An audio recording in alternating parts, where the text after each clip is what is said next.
كتير من الناس بيفكروا ان دور المحلل المالي سهل، شوية ارقام وحسابات والسلام. الحقيقة ان شغل المحلل المالي اعمق واعقد بكتير من كده.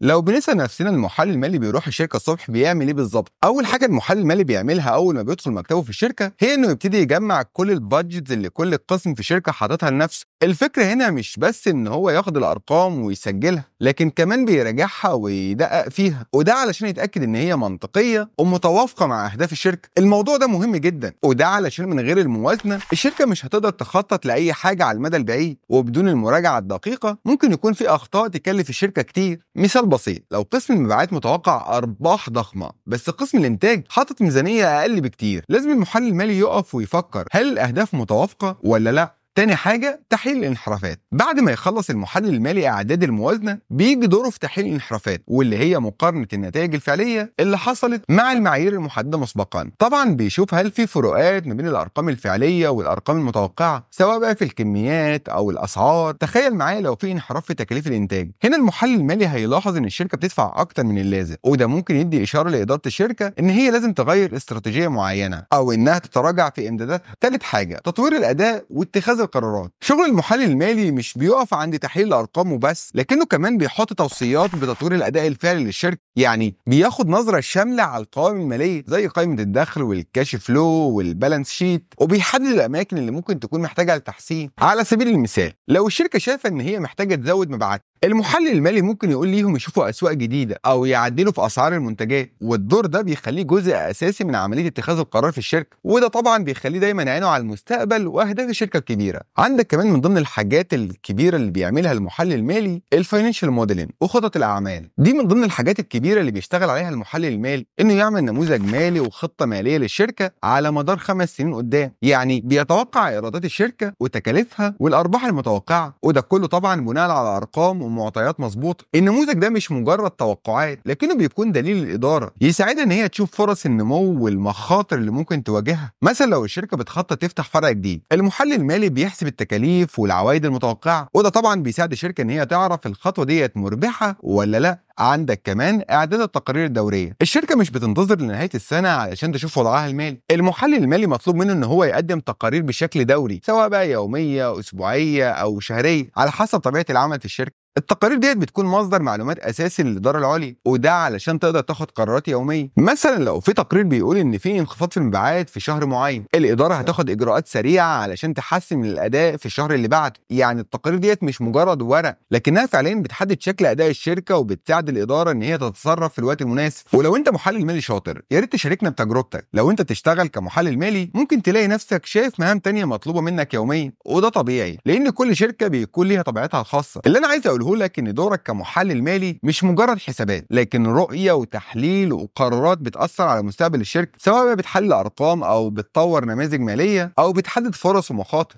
انت بتكون جزء اساسي من عمليه اتخاذ القرار. وبكده نكون وصلنا لنهايه الفيديو. لو لسه عندك تساؤلات عن دور المحلل المالي او عايز تعرف اكتر عنه اكتب لي في التعليقات. ويا ريت لو انت محلل مالي شاركنا المهام التانية اللي انت ممكن تكون شايفها ان هي مفيده وبتساعد المحللين الماليين في شغلهم، وخلينا كلنا نتعلم من بعض. اشوفكم الفيديو اللي جاي. سلام.